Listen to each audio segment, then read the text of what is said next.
Good evening, everybody. Thank you all for coming to tonight's event, Cold War II, Challenges in American Diplomacy. I'm Nick Seabrook, Professor of Political Science and Director of Public Policy Events here at UNF. Tonight is the second event in UNF's new Diverse Perspectives series, which promotes open discussion and debate of contested public policy issues from diverse perspectives and provides essential preparation for mature citizenship and an informed exercise of the right to vote. 1 week ago, terrorists affiliated with the Islamic State staged an attack on a crowded theater in Moscow, resulting in the deaths of 137 people at least. Russian leader Vladimir Putin, who had brushed off advanced warnings from United States intelligence services, blamed the attack on Ukraine as his country prepares to launch a new offensive in their now decade-long campaign of territorial conquest in Eastern Europe.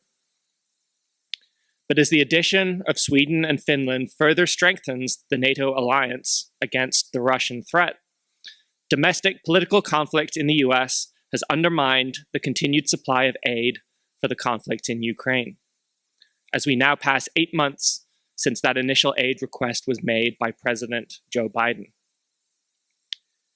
This description of events may sound familiar to those of you who lived through the first Cold War. Exchange Soviet premier for Russian leader, and that description could just as easily apply to events occurring in an alternate history version of 1989 rather than 2024. This, incidentally, even extends to the presence of Joe Biden, who ran for the office of president in 1988. You heard it here first, the president is pretty old.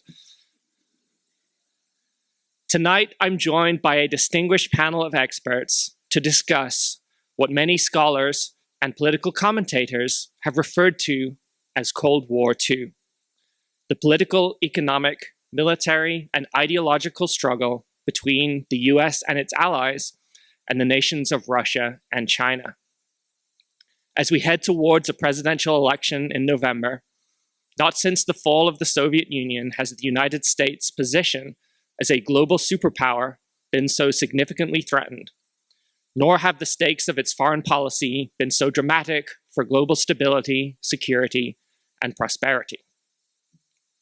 Our panel tonight consists of Ambassador Nancy Soderberg, former member of the National Security Council and senior foreign policy advisor during the Clinton administration.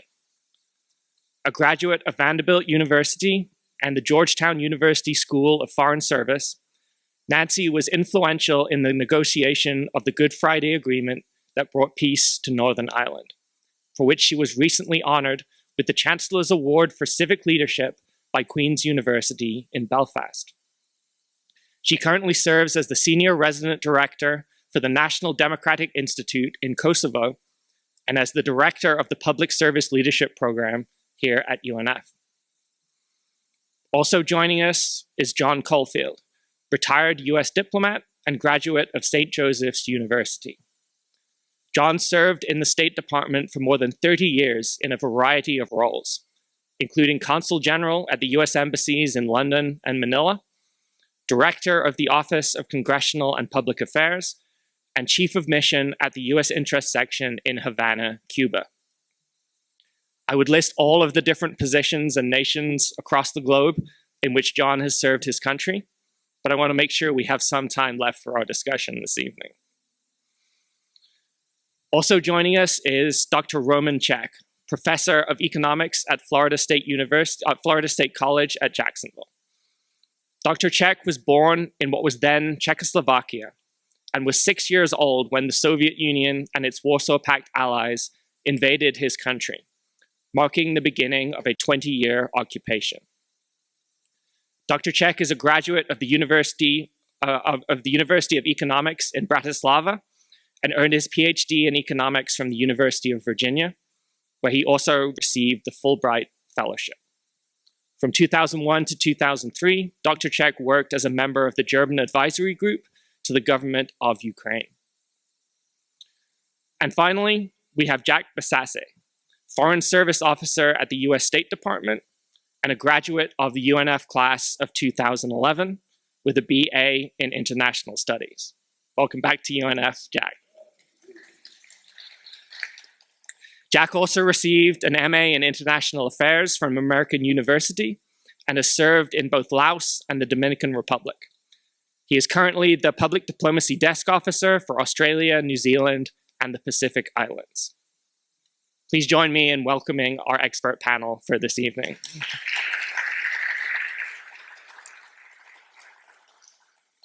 Our agenda for tonight's discussion is to cover current challenges in American diplomacy, to talk about the role of America's allies and partners, and then to ask the question of how the US can demonstrate leadership in international affairs through concrete foreign, diplomatic, and economic policy.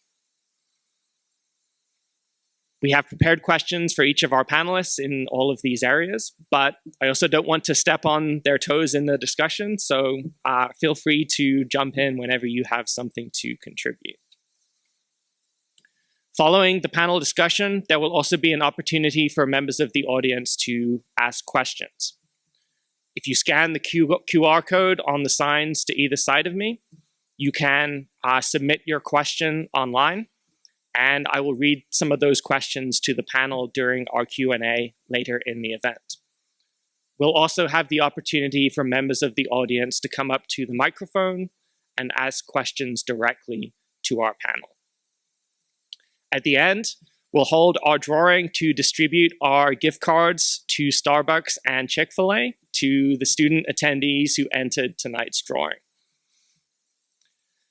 So I'd like to begin by talking a little bit about our broad theme of challenges in US diplomacy and the question of whether the US is or is in danger of becoming involved in a second Cold War with Russia and China. So let's begin with Ambassador Nancy Soderberg. Nancy, you were on the National Security Council in the years following the collapse of the Soviet Union during the Clinton administration. What parallels do you see between the current situation and what you were facing at the State Department back then? Well, first of all, thank you, Nick, for putting this together, and thank you, Jack, for coming home to UNF. He was a bunch of my real-world policy students are out there. If you've taken the real-world class, raise your hand. So you know what you're going through. Jack made it. You'll make it. And he's one of our, really, we're very proud of everything he's done. And the fact that, Jack, you'd come back and spend time. He's here today, tomorrow, and Monday. So really extraordinary. So thank you for giving the time. And of course, with John and Roman, it's an honor to be here. I was in the White House when we didn't know whether the Russian, the remnants of the Soviet Union, which was Russia, was going to work or not. But President Clinton tried and work with then President Yeltsin to make sure that the Soviet Union's successor, Russia, would be a fully integrated state into the West. And I just had the honor of being with President Clinton a couple weeks ago in Roman's old town for the 25th anniversary of the expansion of NATO. And President Clinton was very honest. He said, I tried really hard to make sure that Russia would be among the democratic nations, and it did not work. But he doesn't regret trying. So I think as the US, what you want to do is have countries around the world be embedded in the democratic family, trying to respect the will of their people to let their own people decide. Democracy has been on the decline for 17 years. But we know that people still want to be able to choose their own leaders. And we face a threat today from both Russia and China that are sowing disinformation, that are infecting the minds of particularly young people who are all of a sudden questioning, that democracy, it's nice, but as long as an authoritarian leader will make sure that my life works better, I don't really care about that. Now, you can't really trust the U.S., and maybe it's China we should be going with. And that's really a live debate we're having among people your age. And I think it's really important that the U.S., as we did in the 90s, throw everything we have at trying to make sure that the outcome we want right now is the one we want, which is a world at peace with democracies that respecting liberty and freedoms. It is utterly failing today in Russia. I would say that China is still to be determined. What we want to do is make sure that China understands that it's going to face increasing resistance from us and our allies if it begins to threaten the South China Sea, if it invades Taiwan, pays a price for robbing the people of Hong Kong of their freedoms and standing up to that. Are we destined to be China's best friend? No. Are we destined to be at war with China? Absolutely not. In between, there's a lot of wiggle room that our leaders and our allies around the world have to decide that China is going to be a healthy competitor, but we're not going to be threatened by them. And I think that story is still being written. I hope all of you will take on the task of trying to figure that problem out and join the Foreign Service, join the military, join being part of that conversation, the think tanks, because history never stops, and we're in one of the most interesting times in my lifetime, and yours is even going to be more interesting. So thank you for the question. Yeah, I wanted to play off of that. Nancy's absolutely right that democracy has been on the decline for some time. You might have noticed the Biden administration has been calling the world democracies together in what we're calling the Summit for Democracy. That's been happening once a year. But the fact that you need to have a Summit for Democracy tells you something, right? And this is part of the reason why my office paid for me to come down here and spend time with you all. I wanted to come because UNF was such a big part of my path and invested so much in me. Nancy, Pam Zeiser's here. These were all very important figures in my personal path. But when I went to my office leadership, said, hey, I'd like to go to Jacksonville for a few days and spend some time talking to students and to groups about U.S. foreign policy. They said, go. We want you to go. And they funded the trip down here. Why are they paying me to come down here and talk to you, right? The theory is that democracy has to be continually refreshed and invested in, right? It's declining around the world in part because people aren't so sure that it's the best form of government for them, right? And our ability to be continually convinced of that is very important. So I'm here to talk to all of you to tell you why you pay me to do what I do. How is it in your interest that I do my job? Because if you're not convinced that I, in my job, are doing things that help you, maybe this form of government isn't what you want. Maybe you want to choose something different, right? And anyone who in this room who's been married a long time or been in a long time relationship can tell you, just because we established the country as a democratic republic a couple centuries ago doesn't mean it's going to be a democratic republic a couple centuries from now. Just like if you married someone 20 years ago, oh, I'll be married to her 20 years from now. Well, now I don't have to really tend that garden. I promise you, you won't be. You have to tend that garden, right? You have to continually invest in your relationship and in your marriage. And your democracy is the same way. It needs you, it needs your energy, it needs your effort, right? It can't defend itself. It doesn't exist. It is you, right? It is us, demos, the people. And so our ability to survive and thrive and continue to be a democracy will be in large part dependent upon the choices that you make now.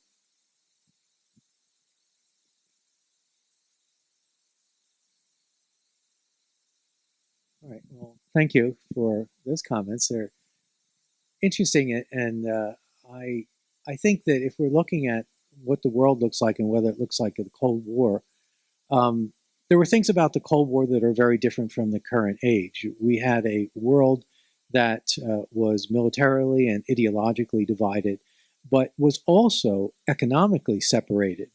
And today is a very different world. We have a much more integrated world economy. And Russia, although primarily through its energy exports, is integrated. In the case of China, it's a much different story. In the case of the Middle East, they're much more integrated. And this poses problems that you cannot isolate yourself. Neither side can isolate itself from the other the way we could have done, in the 1950s, 60s, and 70s. And that means that we're kind of handcuffed together in the knife fight. and that each of us knows that we're in some way we have to get along in this world. At the same time, we have these very difficult rivalries. And the other change is that we are facing issues that are beyond the dynamics of the nation-state rivalries or issues. And those issues include, of course, climate change, and they also include population, countries that have too many and countries that have too few, and how will that play out over the next generation. So these are major changes that we're going to have to negotiate in a framework that's very different than the Cold War. And just in terms of democracy, I agree with the fellow panelists, it's under challenge. In Western democracies, democracies, in my view, depend not on the population, but on the leadership, the commitment of leaders to the democratic process. You know, when you go back to 1776, it wasn't the average colonial subject who made a democratic America. It was the commitment of the leaders at that time, even when those leaders bitterly disagreed with each other, to accept the democratic system. And unless leaders accept the system in democracies, then how can we expect the populations to believe in democracy? So that is the real challenge, is forming a consensus in the leadership of democratic countries on the value of the system. Because if you get to the point where you feel that your beliefs, if they don't prevail, are an existential challenge to the survival of your country, then you're willing to do a lot of nasty stuff to sustain your point of view. And that's where democracies begin to collapse. And that doesn't have to be the case. I certainly think we can renew our commitment across the world. We can understand better the impact of media and the direct access of many more people to citizens than the privileged positions of leaders in the past. But that's going to be the challenge of your generation, to figure out a way in this new world to maintain our democratic values.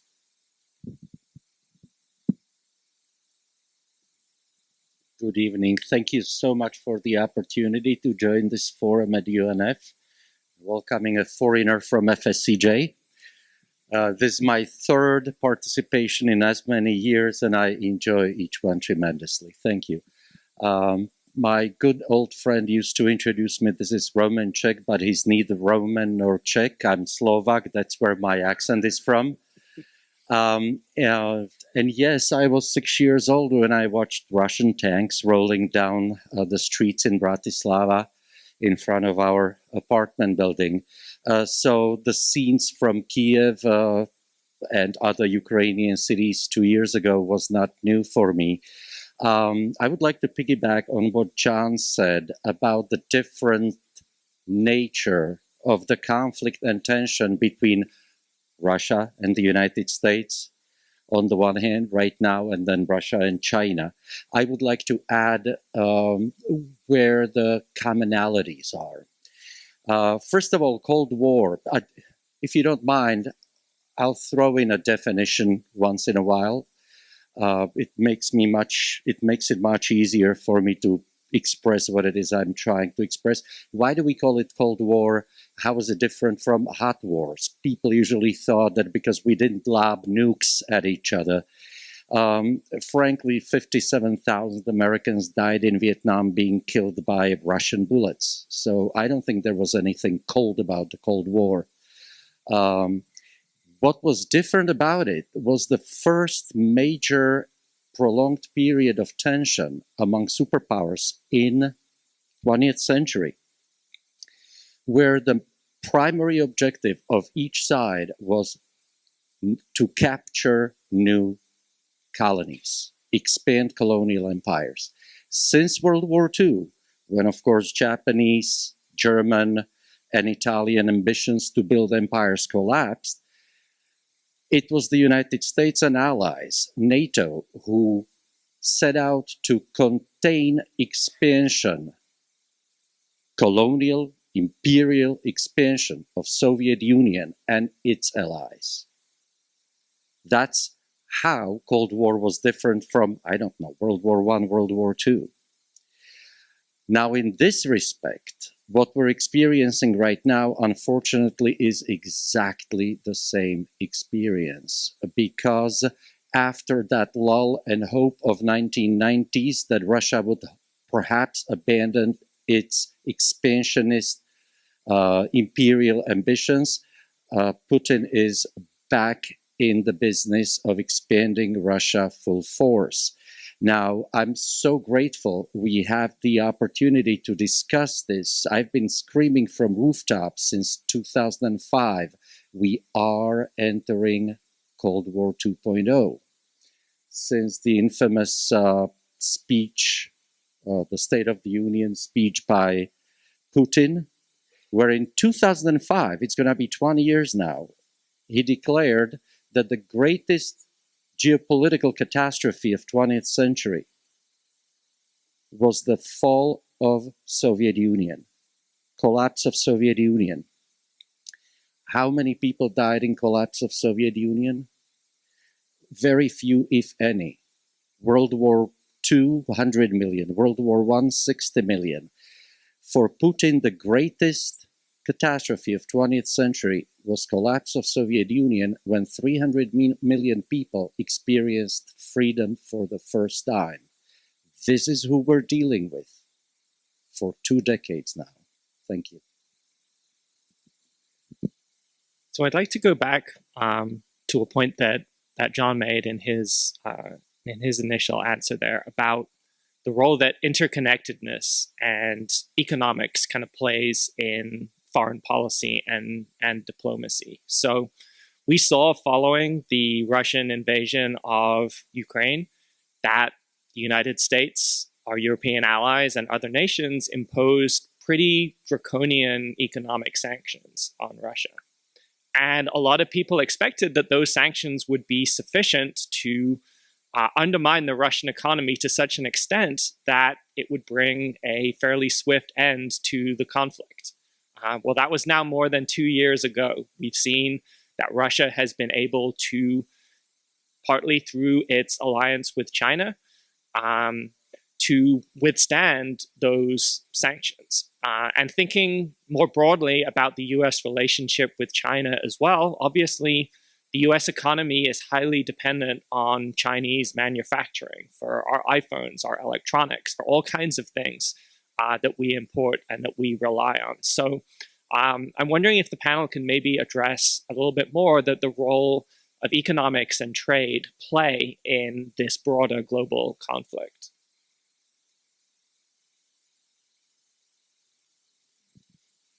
Nancy turned and looked at me. Like, you're the one with ambassador in your title. No, no. I've got a thought on this. This is actually something that I've talked about. So I'm working on Pacific Islands issues, as Nick mentioned, and so we bring a lot of Pacific Islanders to the State Department, and I meet with groups. And the reason why I wanted to go work on Pacific Island issues is because it's newly important in U.S. foreign policy. If any of you are paying even a little bit of attention, you'll see the U.S. in the Pacific is a thing again, right? We're opening up new embassies, Solomon Islands, Tonga, right?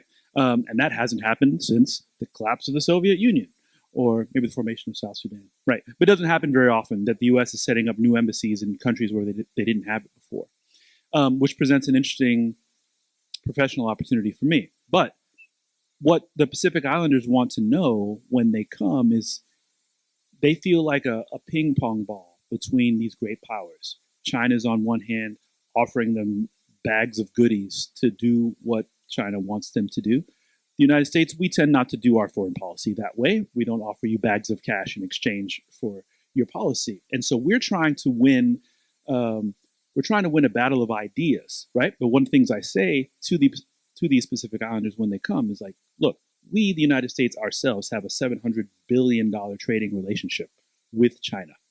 We don't want you to choose us or them, right? Because we're not even going to choose us or them. We are very much interlinked with them. If a cold war were able to spill into a hot one, it would be tragic for everyone and no one would win it, right? What we very much do want to compete with them, and you talk to anyone, the administration, president, secretary of state on down, we're very much in a competition with them about the model which we believe should dominate the world, right? They're very comfortable with decisions made in black boxes in which people have very little contribution or knowledge about what's really happening, right? Our belief is that this is bad for everyone, right? And the United States, we publish our theory of the case, our strategy. Our Pacific Island strategy is on whitehouse.gov right now. You can Google it on your phone and you can read. What does the United States want to do in the Pacific? Why is it important to them? I can tell you those points in that document are the ones that I use in my job every day to justify the actions that I want to take. And if what I want to do doesn't align with that strategy, it doesn't get approved. It's not just a fake document just to pacify the masses. It's really the orienting document for how the government works.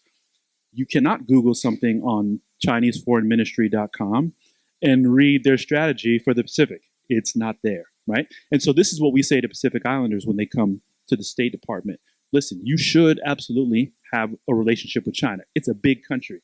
It's physically, geographically proximate to you, more so than we are, right? You should. But you should also demand that there's transparency in the deals that are being struck, right? That you know why there's a Chinese flag on all of the police cars in your town. If you're in the Solomon Islands, that's true. Why is that true, right? You don't know why it's true. We think you should know. We think our model is the best way. So competing in the idea space and convincing people, you have to move forward and you have to deal with all of us. But what model are you going to build your country around? We believe ours is the superior model, and we make that case everywhere we have an opportunity.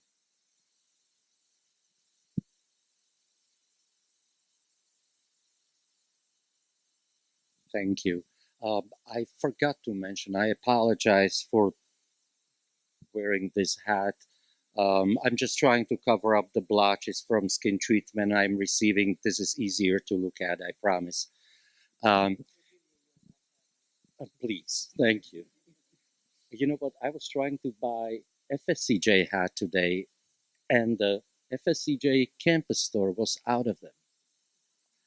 Have you all bought them, guys? Okay, so economic consequences, ramifications of this, if it's a Cold War 2.0.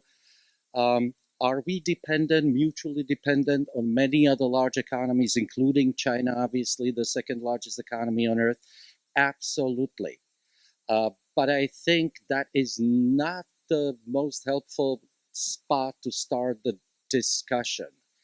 Frankly, China is much more dependent on us, on American economy. And yes, we could make a technological point. Yes, we do get a lot of chips from China, the cheap ones that are easy to replace. Pretty much anyone can produce those. Who produces the highest quality chips on earth? A bunch of them are produced in Taiwan, which is why China is so interested. The Netherlands.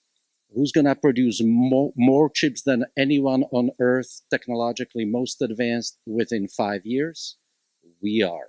We are preparing. America is not waiting. We are preparing, and frankly, one of the reasons why I fear rising tensions from China is that the current leadership, as misinformed, detached from reality as it is, has its days counted. Now, it's kind of daring to say it about a country that's been around for five millennia. But I mean this particular regime, because many of you probably have heard that China is in the midst of demographic collapse. Everybody agrees that population of China will fall by a half this century. The only disagreement among experts is whether it's going to be by 2050 or 2080. So they will simply run out of sufficient numbers of young people. So China's future is tied to advanced countries much more so than the other way around. Now, I'm not trying to reduce perhaps the concern over potential negative consequences of Chinese aggression. But frankly, right now, I'm much more concerned about Russia, simply because the regime is absolutely divorced from any vision for a future. It's basically a suicidal regime, and just how bad things get is very hard to predict. Thank you. You know, I don't think we realize today how tied our prosperity is to the expansion of international trade. Um, we have access to products, uh, agricultural, manufactured products that at prices that we could never have dreamed of when I was growing up as a kid, and certainly my parents couldn't have dreamed up when they were growing up. And so this integration of the world economy has created unprecedented prosperity for the world. Of course, you know you're reading about economic difficulties, and that's true; they exist. But compared to previous eras, we are in a unique era, I think, of human history. Separating the world economies into different blocks is not going to destroy countries, but it will have a dramatic impact on the living standards of people. Today, for example, we have sufficient food supplies to feed the world. Where famines exist, it is not due to the lack of agricultural capacity. It is due to political problems, to civil wars, and to tensions that prevent food distribution. And so if we go down the path of using economic methods to try to separate our countries as punishment for unappealing behavior, the impact is going to be on our own country. And if we just look at the last couple of years, the reaction of our population to an increase in inflation from 2% to 9% is worse. Well, people were pretty unhappy. Imagine if living standards were to decline 30-40%. And I think there would be massive rejection of that in our publics. And so we need to realize that the solutions to our problems are very complicated. They don't lend themselves to military solutions, that the power of the United States to get its way in the world is much greater in the minds of the American people than the reality on the ground. And that this is going to require a lot of hard work and a lot of negotiation, and to prioritizing our ability to undertake these negotiations while not giving up on our capacity to develop our military and be the strongest military in the world. But it's going to require a lot of diplomacy. And diplomacy is not perfect. It's in bumps and starts. You don't have, victory parades down Fifth Avenue when you have a new diplomatic agreement. And so it's a lot less dramatic for the people. And a lot of people are going to say, hey, we didn't get anything out of this, or they're impatient. And certainly there will be politicians, pointing this out and claiming, why have faith in these leaders? Because the problems still exist. But the only way we're going to get out of the problems of the current era is very skillful and very dedicated efforts to talk through these problems and come to a common understanding that mass world destruction is a lot worse than dealing with the problems we have today. I'll just close with some food for thought. I thought it's great that we're opening up the Pacific Islands to new American representatives. Don't get too depressed on Romans that this is a really challenge with Russia. I agree with him, but I think there's a solution to this, and I'll end with that. And then I couldn't agree more with John's comments on the need to really have U.S. engagement across the world, both on diplomatic and military. But it's up to your generation to decide what kind of world that you want to build. I'm proud of my public service, but we left you a lot of problems. And guess what? It's now your problem to fix it. So if you're mad, go in and try and fix them yourselves. And just think about how integrated the world is. And right now we have all of these narratives: shut the trade down, keep the immigrants out, we're going to just do it on our own. that won't work. One of the reasons Russia is so dangerous is they have shut the world out. They put their dissidents in jail. They've locked up their political opponents, if not killing them or pushing them out of a fifth-story window. Defenestration is a real thing in Russia. It is awful.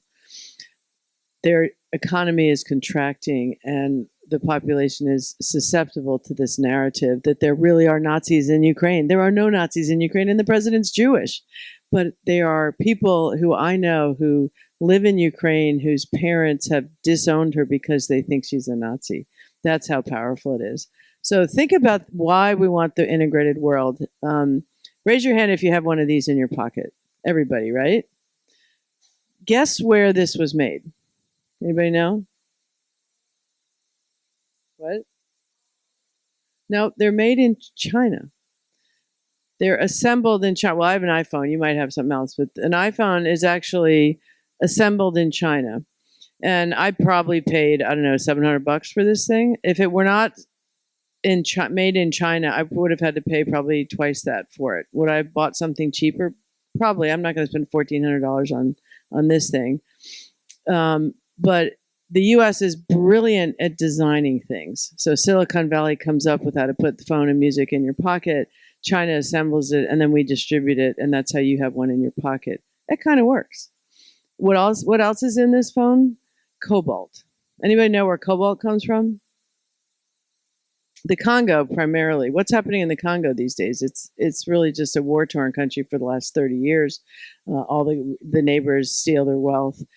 China's Belt and Road is infesting Africa and Latin America with really bad deals where they get to steal their minerals. The sitting government has sweetheart deals and get rich, and the people don't have access to that. So all of these challenges, we need to be out there and trying to promote a fair deal. Is the answer to that to sanction everybody, close up, and stop trying and make these things? When you go home today, look at the back of your T-shirt. I guarantee you there's, I don't know, maybe 60 people in the room. I'll bet 2 of your shirts were made in the U.S. Everybody else it's Honduras, Mexico, the Philippines, Thailand. Why are those countries making shirts? Because the labor is cheaper, and you get to wear a $10 T-shirt instead of a $25 T-shirt. Now, if you really want a Made in America T-shirt, I think that's great. But I don't know a college student that's going to pick a $25 T-shirt because it's made in America. So the world is integrated in a way that benefits all of us, but you have to make sure it's a fair deal, that there's fair labor wages. I'll make 2 other quick points and then let some other questions. Income inequality is something that is fomenting reactionist, right-wing, populist, authoritarian governments. And I'll leave you with one statistic. The 8 richest men in the world, and they're all men, all white men except for one who's Latin American, own more wealth than the bottom 4 billion people on Earth. How is that possible? It is possible because our system is not guaranteeing a decent life for those in the middle, which is what foments equality. And the other thing I would say as I end on these problems is one of my favorite quotes is from John Kennedy, who said, you know, I believe that problems are made by men and they can be solved by men. So why aren't more problems solved? It's because we have left half of the world's population on the margins. Every one of the women in here have faced discrimination against you being in a leadership role, being president, you're taught from a tiny age that, oh, that's a man's job. How's that working out for the world? Maybe it's time to put the women in charge. If you look at the 8 best performing COVID countries in the 2020 period, for the period of COVID, the ones who did the best were all run by women. So think about that. And for you women out there, people want you in the positions. They want you to be in charge. The world is basically asking for you to step up and will help you do it. So think about that. But try and make sure that we understand the need to have, that's one more point, then I'll stop. Immigration. The only reason the U.S. is not the only reason, but one of the key reasons that the U.S. is at the cutting edge of technology is 40% of the Fortune 500 countries are founded by immigrants or their son. Anybody know where Steve Jobs' father came from? Syria. You think we'd let him in today? No. Would we have Apple today if we had the current policies? No. So I'll stop there, just food for thought. So I'd like to turn our attention to the role of America's allies and global partners in this kind of broader debate and conflict. So we've seen since the end of the COVID-19 pandemic that the US economy has rebounded dramatically. We've seen growth, we've seen low unemployment, we've seen inflation decline dramatically. But the same is not necessarily true of a lot of our allies, particularly many of the countries in Europe. We also continue to find ourselves in the position. We've seen some of our European partners start to take steps towards contributing more in terms of defense spending, in terms of carrying the load of the NATO deterrent to Russian expansion. But it also remains the case that US military spending dwarfs that of pretty much any other nation in the world. So how can we both strengthen and also leverage those partnerships and those alliances to try and deal with the challenges we face in today's world?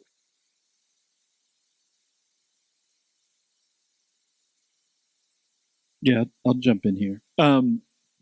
My prior job, currently working on Pacific Island issues, the job I was working on prior to that was in our International Organizations Bureau. This is the organ of the State Department whose job it is to represent you in the UN system, right? Everyone's aware of the Security Council in New York and the big votes that happen there on the big political issues of the day. Nancy spent some time up there. But there are a bunch of UN agencies that work on a lot of problems, most of which you've never taken the time to think about. There's the Human Rights Council in Geneva. There's folks working on nuclear issues to make sure terrorists don't roll bombs with nukes in them into your high school or whatever.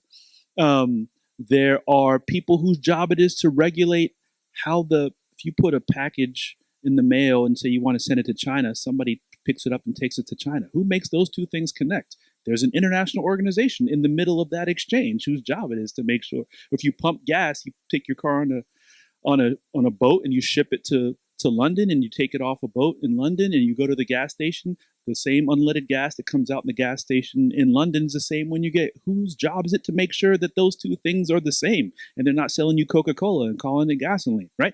There's an international organization. Anyway, there's a lot of them. So shout out to the international organization lovers of you out there. I worked on food security policy. There is the food security agencies in the UN system are headquartered in Rome, the FAO and the WFP. You've probably heard of them. And we spent a lot of time, I was working on that beat from 21 to just until last summer, right? We spent a lot of time going to our allies, trying to rekindle the multilateral relationships that we had walked away from in recent years. Because the theory of the case is, as has been mentioned, there are lots of threats that face the world. Most of them we cannot solve by ourselves. We can spend all the billions on defense we want to, but that doesn't help you with your food security problem, right? When Russia went into Ukraine full bore in 2 years ago, this was a huge security crisis for the world because 1/3 of global wheat is exported from those two countries. At least that was true at the time. 1/3 of global wheat. That's everyone. That's everywhere. Even more so if you are geographically proximate to that region of the world. So you're talking Middle East, you're talking Africa. Some African countries took like 90% of their wheat import from Russia, Ukraine. And if they're at war, how in the world am I going to feed my people? Why does that matter to you? If a bunch of folks in Africa are starving, right? Much more opportunity for failed state, terrorism threats. Now you're sending your brothers and your sisters and your husbands and your wives and your moms and your dads to fight wars in places you'd rather them not go, right? So we don't like failed states. We don't like people starving. So I was working on food security policy in Rome to help prevent that from happening. Can't do that alone, right? If the Black Sea has a bunch of Russian warships in it, how do we get around, and that's how most of the wheat gets out, which was the situation at the time. How do we together manufacture a solution to that problem? Because it's all of our problem. It's not Ukraine's problem. It's your problem. It's Africa's problem. It's the Middle East's problem. It's Europe's problem. And our ability to walk into the room as an honest broker and help be a thought leader in that space. A lot of the solutions to that were done by the Europeans, building overland routes for a lot of that wheat that got out, via routes that didn't exist before. So we didn't lay down track and establish that, but we were at the table with other brokers. And there's a host of issues, and I'm sure the panel will have other examples of this, but our ability to be at the table and to be reliable is so critical for so many. I mean, we all lived through a global pandemic, right? What happens in China very much matters what happens in your classroom and in your high school and in your church, right? Even if you don't spend any time thinking about them. So wouldn't it be great if we were all sitting at a table working on global health together?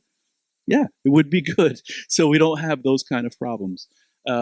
So to answer the next question, absolutely critical to maintain our commitment and to step up our commitment to multilateralism, which is something that's a key focus of the administration presently. I spoke too long last time, so I'll be very quick, so as I know we want to get to questions. The global problems means that no one country can solve them. So we can't fix any of these problems unless we have the world helping us to do it. We need to upgrade the international system. Most of it was created after World War II. The Security Council reflects the world as it was in 1960, not one permanent member from Latin America, Africa, or Asia. So, I mean, excuse me, Asia, obviously China is there, but India is now going to be the largest country. It's not represented there. Africa and Latin America are not. So just, I would think hard about that. And then every one of these international organizations has a fantastic career path. Jack mentioned the World Food Program. There's a UNF grad that's currently working for the World Food Program. He's had an amazing career. So just look at all these international organizations, every one of them. And I know a lot of the students out there, you're from, and they need Americans who have interesting backgrounds. So you've got people here. Jack's father came from Uganda. I know that someone's from, we've got people here from lots of different countries around the world, Afghanistan, Bosnia, Egypt. I mean, I can't name everyone, but you're interesting. And so it's a fantastic career path for you. Again, just quickly to remember that the U.S. today does not have the power, does not have the resources to advance its vital interests alone. It depends on alliances. And that alliances are two-way streets. It's not a dictatorship. It's not telling other countries, your allies, what they have to do to support you. It's a process of give and take constantly. And of course, that some people become very impatient with that. Some of our leaders become impatient with that. And the alternative can seem, well, we're a big country. Why don't we just shut ourselves off? Why do we have to bother with them? We're okay on our own. That's not a realistic view of the world today. And it doesn't make these world problems go away. They just lack the U.S. Influence in coming to solutions. And the growth of these problems will impact us. So what I would ask you to think when people say the solution to these problems in the world is to isolate the United States from them, it is not possible for us to isolate ourselves from the world problems today. We need to build on alliances with like-minded countries, and we need to negotiate with countries that don't think like us, but are necessary to find solutions.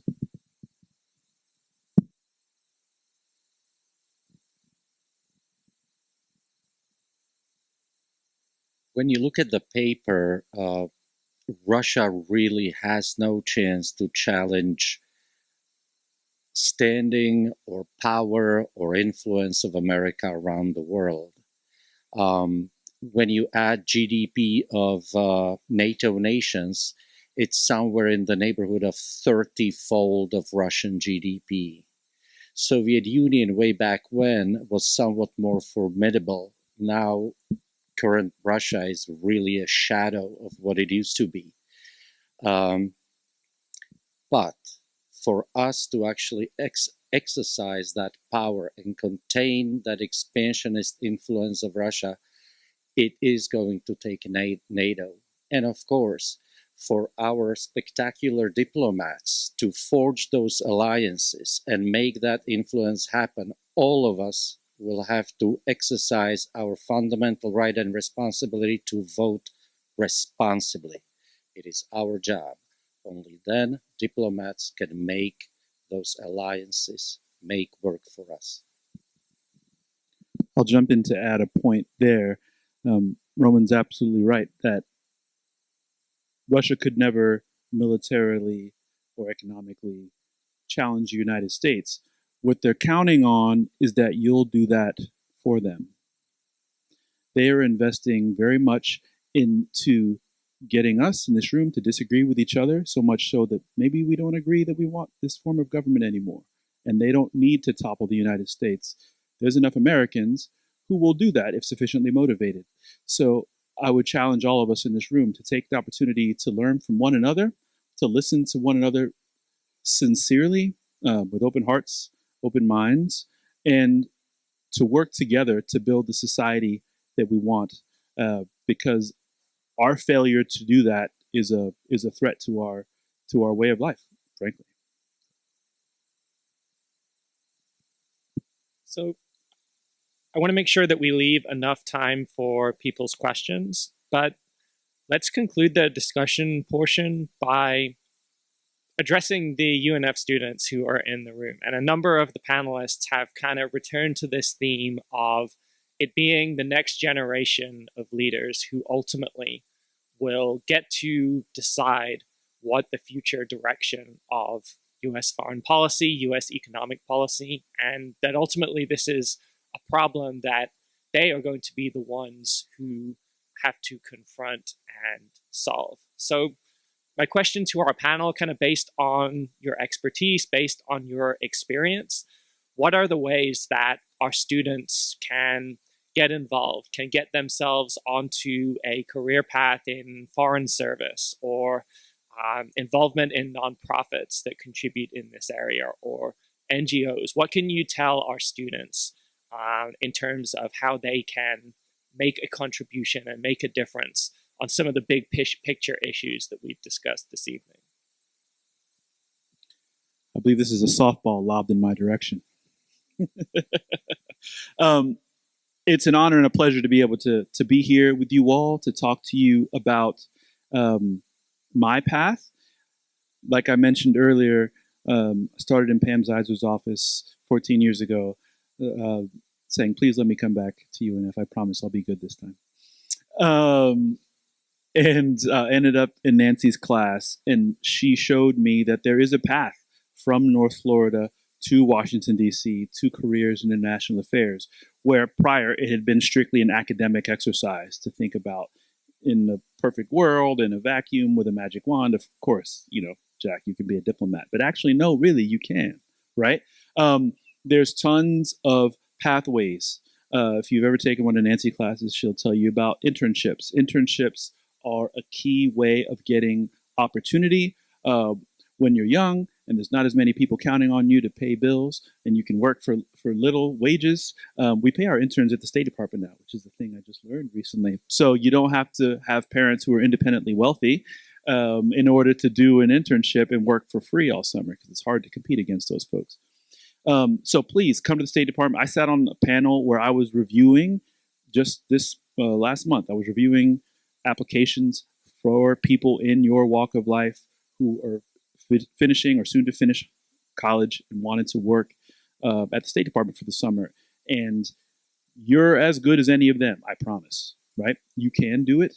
There are a million fellowship programs. I entered the State Department through a fellowship program, which paid for my graduate school. I'll repeat that. It paid for my graduate school and gave me a career in the Foreign Service after I was done. It was a perfect situation for me, and I wouldn't even have known to look for it if I hadn't been inspired to do so. um, was it the USA Jobs website has a lot of information. I'll leave business cards. I'll talk to any of you after. Those of you who are interested, I'm committed to doing for you what was done for me, which was to give back to this institution and to the students who come after. Hopefully we can get a bunch of ospreys swooping in the State Department for years to come. That's great. We have one student who's got a five pending applications for internships this summer. So check out, I won't name him, but you met him earlier. So check that out. I would just add to what Jack said. I think internships are key. Graduates, you all should plan to go to graduate school. There's lots of ways to pay for graduate schools. There is a lot of money at UNF for your opportunities. There's TLO scholarships. The Public Service Leadership Program, which I run, has some funding, sales scholarship to go abroad. Don't let money stand in the way of doing great things. There's always a way to do it if you can do it. And UNF is committed to making sure that no matter how poor you and your parents are, you can go have transformational experiences. You've heard about this transformational everything. They mean it, and they'll put money behind it. If you don't get a yes the first time, keep asking. The other is the importance of mentorships. You are now in a network of UNF that has an incredible alumni network all over the world. Use it. Now you've got Jack in DC. Call him. He means it. The mentorships can change your life. I thought I was going to be a development economist, which is what my master's is in. And this one pushy professor kept saying, "Oh, you should go into politics." I'm like, "Oh, who would want to do that?" But I thought, well, I'll try it. I was in grad school in DC, and that professor ended up being Madeleine Albright, who was the Secretary of State, and we tag teamed ourselves. And she fundamentally changed my life.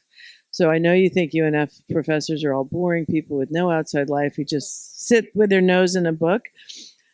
That's okay. Some of them do, but mostly they've got incredible careers. They've got incredible contacts. They've got ideas of things you could do. Use them. Go talk to them, and get a mentor. Call someone up and say, "Would you have coffee with me?" Who's going to say no to an ambitious, UNF student? And now with the virtual world, everyone will do it. So get that. A network and a mentorship will launch you in ways that you never thought possible.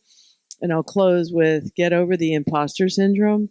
Everyone has it, that you don't think you belong in the room. And I will never forget sitting in the Oval Office with the president while he was talking actually to Yeltsin.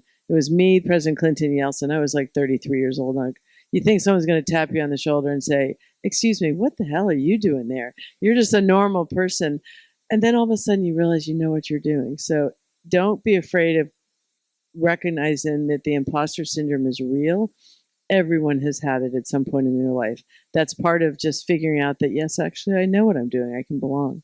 And so just go for it and use the network of UNF to launch you in what I'm sure will be a fabulous career. If you took time to come here, you're interested in this field. So all of us will help you if you want to talk afterwards, get coffee, find a mentor, and just go for it. A funny postscript to that story, I was having one of these political debates with folks, as I like to do in my free time. And the guy turned to me. He likes to argue. I do. I like to argue. And one of the guys turned to me. He's like, "Jack, not all of us could be Ivy League educated like you and do all these things." And I was like, "I got you fooled, bro. UNF. You're arguing with a UNF grad. Get it right."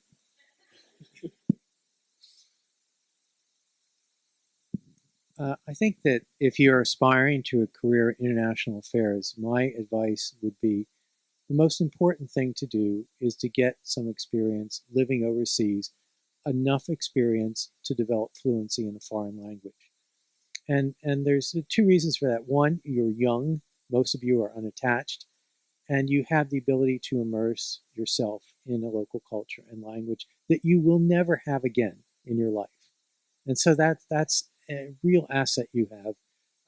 And then the second thing is that you will discover in that process of living outside the United States and learning a language that you have a much different understanding of the world and a much different and broader understanding of your own country. And that will serve you through the rest of your careers. And then finally, don't be afraid to start small. I mean, if you want to go overseas, look, try teaching English, the Peace Corps, religious missions, Fulbright scholarships.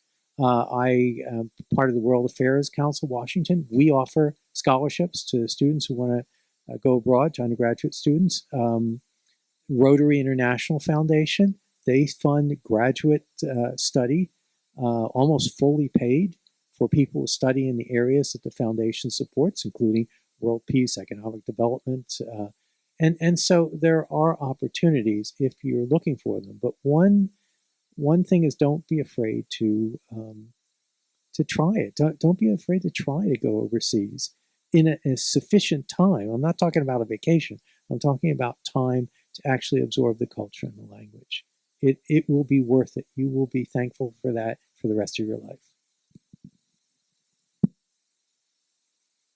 If I may chip in just a general message, don't ever let anyone tell you that there's such a thing as too much education, especially when it comes to grad schools. I'm sure you probably have mentors, professors who can tell you more about it. Let me just tell you, if you're considering masters, why not go for a PhD?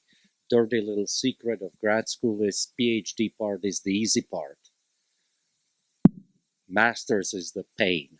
So if you go through 2 years to get masters, you might as well have fun 3 years writing dissertation, you get PhD, you're done. Number one. Number two, there's so many opportunities to do your grad school for free.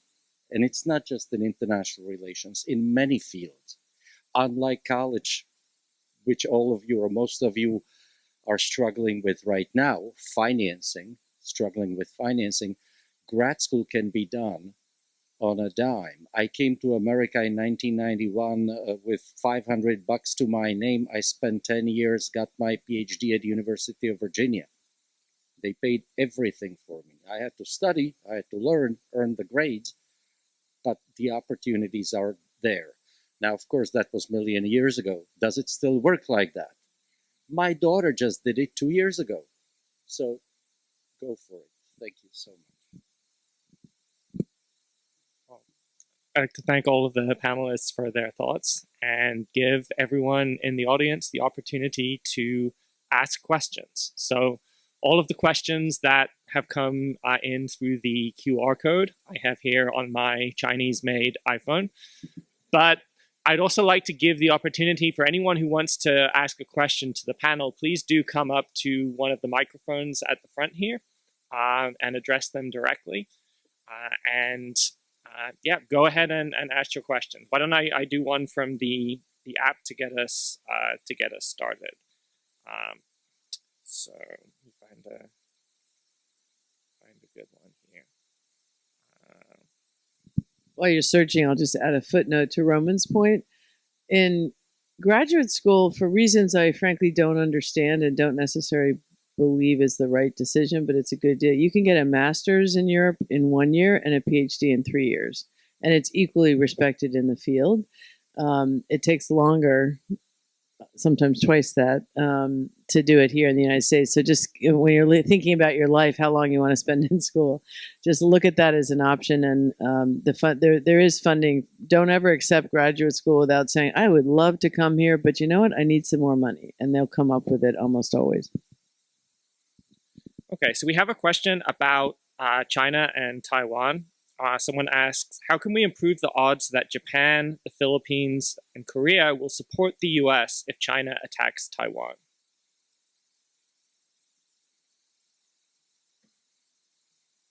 And Sarah to try and answer that.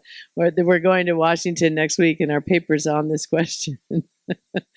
So I'll just throw out an idea. Maybe if you guys, Aisha, if you want to add something. But I think what we're coming with this paper to recommend to DC next week when we go to Washington is that we need to make it about the region and not just US-China relations. But we have Japan, Korea, Australia, Philippines, even Vietnam is wanting to interested in allying with this. So I think it has to be an approach that's not just us against China, but China recognizes it will face the entire region if that doesn't case. And there's a couple of alliances around that area that probably could be strengthened. You should jump into the mic if you have anything to add.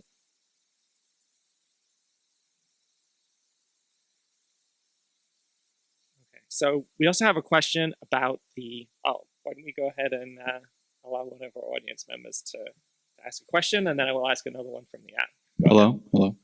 Hello, guys. Thank you for coming. I took Professor Czech's economics course at FSCJ, and here I am. I'm finishing my economics bachelor's. So I'd like to thank you, Professor Czech.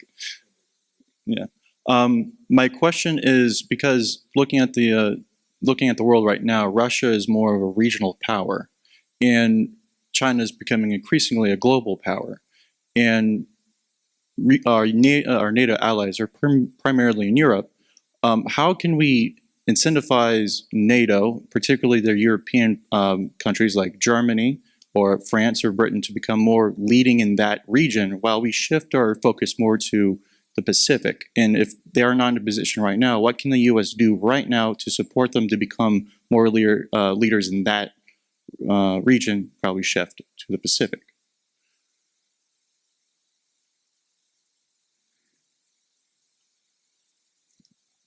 I feel like our European allies, NATO members, got all the encouragement they possibly ever needed 2 years ago when they saw Russia invade Ukraine. Yeah. The fact is, it's not just indirect threat. Hey, there's Russia, so let's ally also in terms of Asian influence. There's more. The largest economy in European Union is Germany, and Germany is an export-led economy. It's an aging economy, and they are vitally dependent on exports. We do not absorb all of their exports. Huge chunk of their exports goes to China. So they are eminently interested in maintaining and stabilizing situation in Asia Pacific. I'll try to be careful here. Some landmines ahead here. The question is, how do we get our European partners to be more interested in regional defense? I think Roman's point is correct, that Russia showing their intentions on the continent has been very persuasive. Also, too, have we been? We've got an election this year. Whatever stereotypes you formed about me and how I feel about it are all correct, I assure you. But I haven't said them into this microphone. Let that be on record. But what I will say is that the candidates for president this year have very differing views about what the United States' role in multilateral affairs should be, in international relations should be, how we should conduct ourselves in those affairs. The Europeans are paying very close attention to that debate within our country, right? And if you are a German person, right, or a French person, and you are making decisions about how you defend your country and your nation going forward, you have to ask a question: can we count on the Americans? Right? What the Americans are saying today is great, but what about the American who's sitting across the table from me a year from now? What is that person going to believe, right? Because what's on the table is two competing visions for the world. And so this is something I see. It's not just a hypothetical. This is something we see in our work right now when those Pacific Islanders show up that I talked to you about. Or on a host of issues. They said, you guys are saying all the right things right now, but I don't know if you're going to be here, right? I have to be prepared that you won't be. And so there is a hedging of bets that's happening across Europe and across the world, because things that used to be bipartisan, didn't matter who was in administration, right? There were things that were kind of bedrock American principles. That is no longer true. And the reason for that is us, right? The choices that we are making.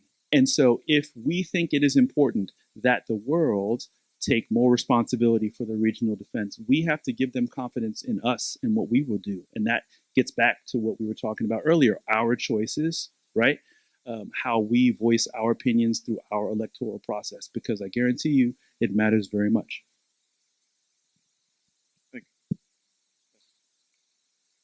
So there were a couple of questions that came in about Nancy's earlier comment about the decline of democracy across the world. One student wondered why you specifically mentioned the 17-year time frame.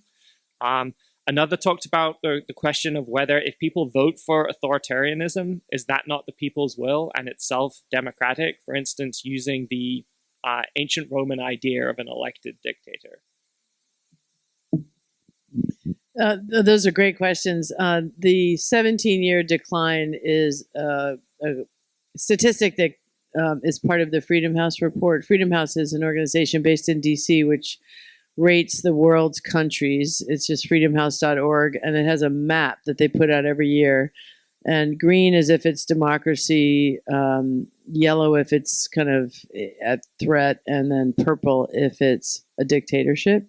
And it's tracked this trend, and it's the last 17 years, there's less pure democracies and more partly free or not free at all. It's a great resource. And then you can click on the map, and then you can dive deep into each country to find out what is happening. And I love the question, the second part of the question on if you want to vote democratically in a free and fair election to have an autocratic person, that's the last time you're going to vote. And the democracy ends there.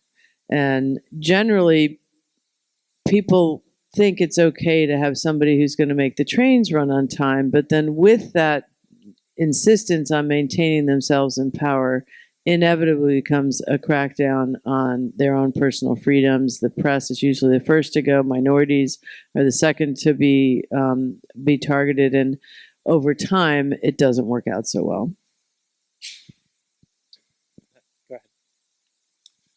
Before you jump in, I'll add a quick thing. I had a similar debate with someone philosophically. Is like, is there such a thing as artificial sweeteners, right? How can anything really be artificial? We took it out of the ground somewhere, either a mountain or a plant or a river or a stream, and then we played with it, and then we put it in your thing. So it kind of sounded to me like the same kind of fun, theoretical question to banty about in a debate. But in reality, right, none of us has any rights that are safe from the people's will, right? We all know about the Constitution and the rights that are enumerated in it, right? But the Constitution also builds within itself the ability to change it, right? So if I don't think you should have freedom of speech anymore, and I gather enough people to agree with me, we can amend the Constitution to remove freedom of speech from you, and that can be done democratically. Now no one could ever disagree with me ever again because you don't have freedom of speech in this new country I just made. Congratulations, right? So be very careful, right? You can choose whatever system of government you want. But if you would like to continue to have that choice, then Nancy's point is the one I would leave you with. And I would point out, just to follow up on that, that we just had an election in Russia, and you can probably guess who won.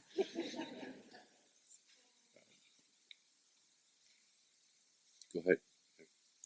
Oh, sorry. Yeah, I would just like to chip in. The thing is, elections, it's not just fun every few years that you give up because, hey, who needs voting when you have a good benevolent dictator who will take care of you? Can anyone come up with an example of a benevolent dictator who ruled nation in prosperity for any meaningful period of time in human history? Let me help you. Last time it happened was Marcus Aurelius 1800 years ago. Never worked. Now, a little bit closer to our time, 15 years before I was born, Czechoslovakia was an industrial powerhouse, tiny country, but it was a country that produced first streamlined cars long before there were highways, cars that lasted for 50 years that were still on the road when I was a teenager. It was a country that invented contact lenses. Super country. When Hungarians, Austrians, Italians wanted to have a good job or good shopping, they would come to Bratislava 15 years before I was born. Then people elected totalitarian government. Doesn't matter which ism it was. It was a totalitarian government. By the time I finished college, got a job. That didn't happen overnight. It didn't happen in a few weeks. It took 3 decades. But by the time I got a job, I was teaching economics. I was making $30,000 a year. Impressed? I didn't say $30,000. I was making 30,000 crowns a year at the time when official exchange rate was $1 for 30 crowns. You do the math. Anyone? $1,000 a year. It does not happen overnight. It can take 3 decades, but you can turn a super country into a has-been, into a butt of a joke. So it may not happen on your watch, but your kids, your grandkids are not going to thank you if you give up democracy.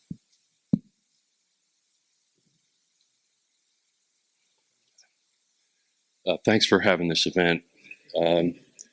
I just wonder if we're safe assuming that we're only going to have a Cold War with China.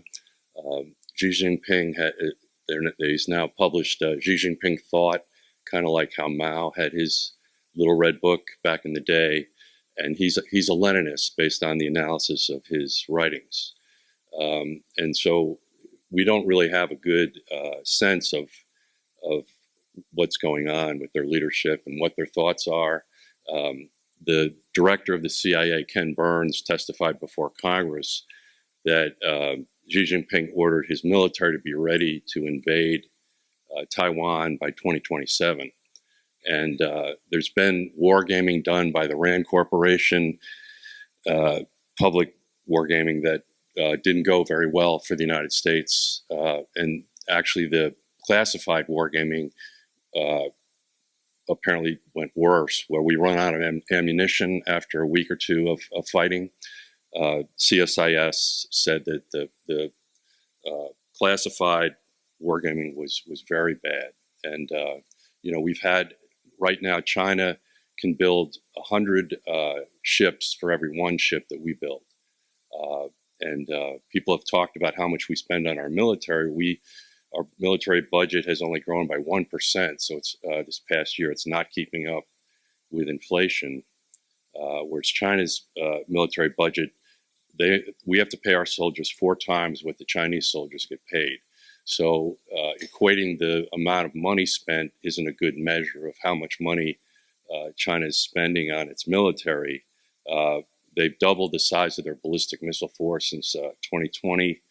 They have they've built a target zone in the desert of the capital of Taipei, and what I've read is the morale in Taiwan is the military is terrible.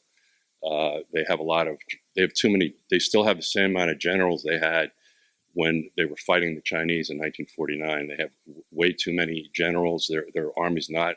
It's going to be more like the Afghans or the Iraqi army, not the Ukrainian army. So I'm just wondering. We really don't have a good read on what Xi Jinping, his intentions are. And he's a Leninist, so shouldn't we be hedging our bets and getting more urgency around what we're doing in the Pacific? Thank you. Your question about knowing what foreign leaders will really do or really think is very relevant, because we don't. I have engaged with foreign leaders, and that was always the question. What does he really think? How far is he willing, or she, to go? And the only thing we can do, particularly in the context of China, is to do everything possible to raise the potential cost of military action. and make the opponent think twice, because they're going to do their own cost-benefit analysis, and they don't want to fail. It's like sometimes you see a large animal about to attack a smaller one, but that little one, if it snarls enough and looks aggressive enough, they often back off. And I think there's something to this in human behavior as well. And so, yes, we need to have a strong military, and we need to make the financial sacrifice to do that. We need alliances with countries in the region, close communication, understanding that we face potentially a common threat. And we need to encourage these allies to equip themselves and prepare themselves for defenses as much as possible, because we are not going to be able to do it ourselves without the strong support of allies in the region. It would be very difficult to deter a military invasion by China. And so, yeah, this is a major challenge for our leaders. This is complicated, this is expensive, and it is risky. But the alternative of looking away, I think, virtually guarantees that we're going to see China ascendancy over Taiwan and maybe other countries in the region. And I would just add, I think the implication in your question is that the U.S. isn't on top of this issue, and I think we're very focused on it. The threats to the South China Sea that China's been pursuing for 20, 30 years with building up of the islands, it's actually doubling its nuclear. It had about 300 nuclear weapons. It's now got 500. It's going to go to 1,000. That still doesn't hit the 1,500 plus that we in Russia have, but it's a problem. North Korea still can hit us now with ICBMs. The whole region is really at risk, and I think China is watching very carefully what's happening in Ukraine, and if Ukraine loses, the chances of it taking that bet on Taiwan is a lot higher. We actually do sell Taiwan extraordinarily sophisticated and big and new, a lot of defense materials and training. We have exercises when they come here to train. We have 40,000 troops in Japan, so I think we're not as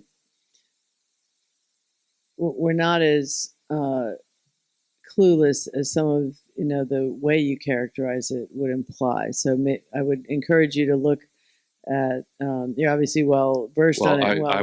I was talking about the Rand Corporation and CSIS, so I'm not.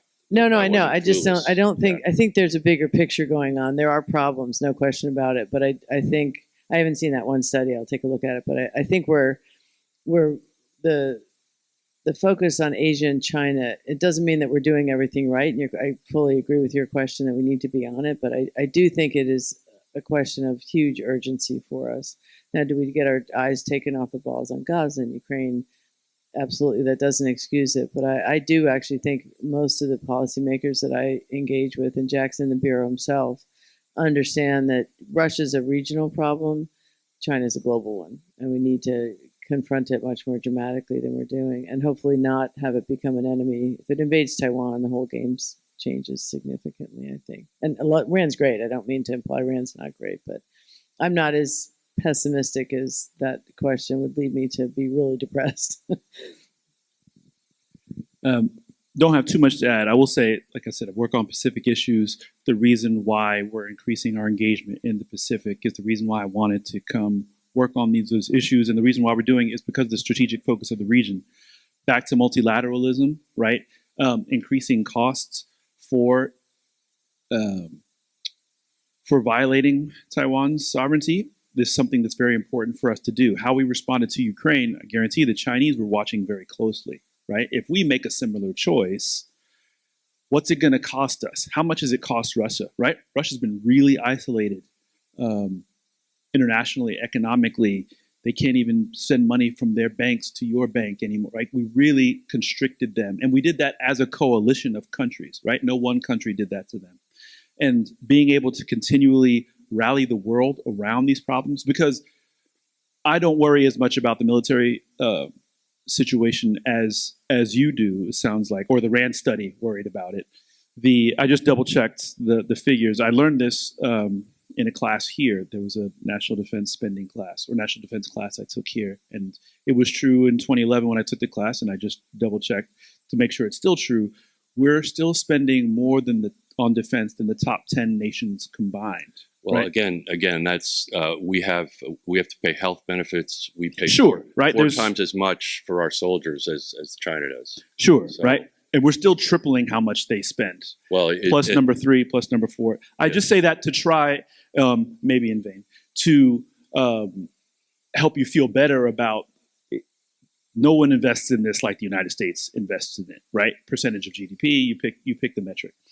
But I will say that our ability to rally our partners and our allies is going to be the reason why we're successful here, not because we can outshoot you. If we get to the point where it gets down to how many bullets I have versus how many bullets you have, that's not a situation we can win, right? I don't know if you want to win it, quote unquote, right?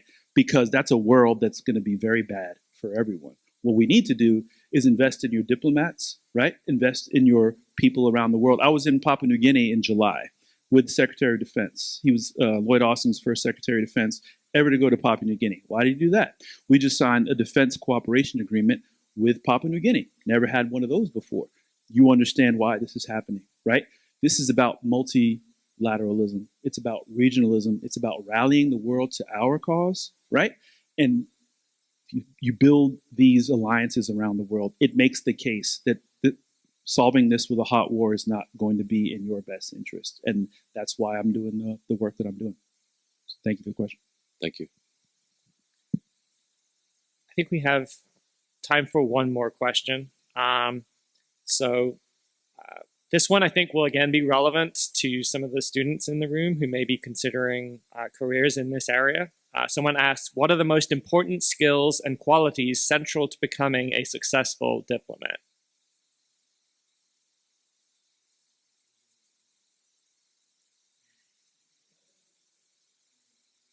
Let me tell you something that I heard a man named Averell Harriman say when he was answered, when he asked that same question on a television show by a commentator named Dick Cavett. And Harriman said the number one thing that a successful diplomat has to do is understand his country profoundly so that he has the ability to explain his country to a foreign leader. And the second thing is to understand the country where he is based as completely as possible so he can accurately describe that country to his own government. And I've always remembered those words throughout my career because every time and every assignment has only validated that approach.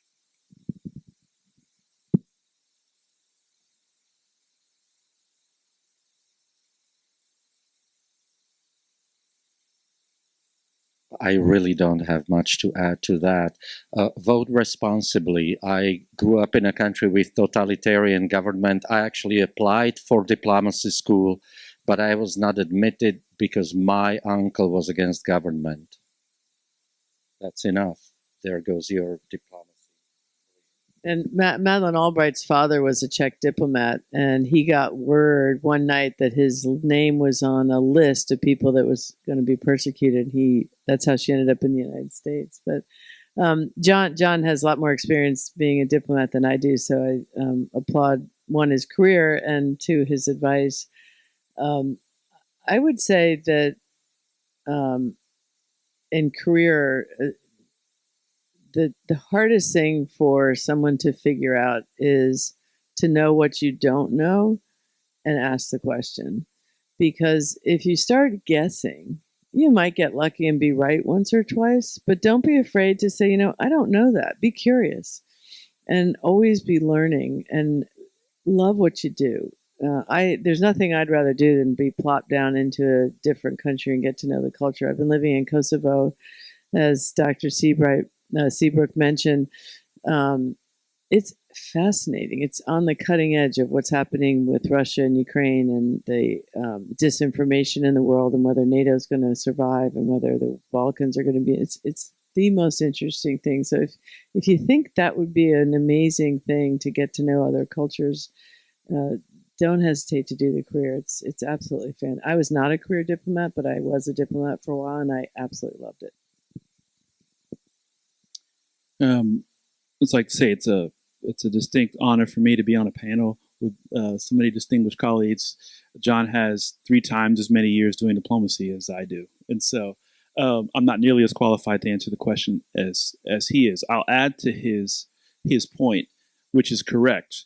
If you can't adequately express the views and the values of your country to foreign audiences, or receive those as they're coming your direction from your foreign interlocutors, you're not adding much value. Something I found that has been key to unlocking that byproduct has been, you all have heard the adage in some form or another, no one cares how much you, what is it? Nobody cares how much you know until they know how much you care, right? People around the world have a view of Americans. If they're not Americans, they've built up a stereotype in their head about who you are and what you're like. Some of it's correct, some of it's incorrect. And so they bring those assumptions into meetings with me and my colleagues. And I've started to refer to it, it's almost like a test, right?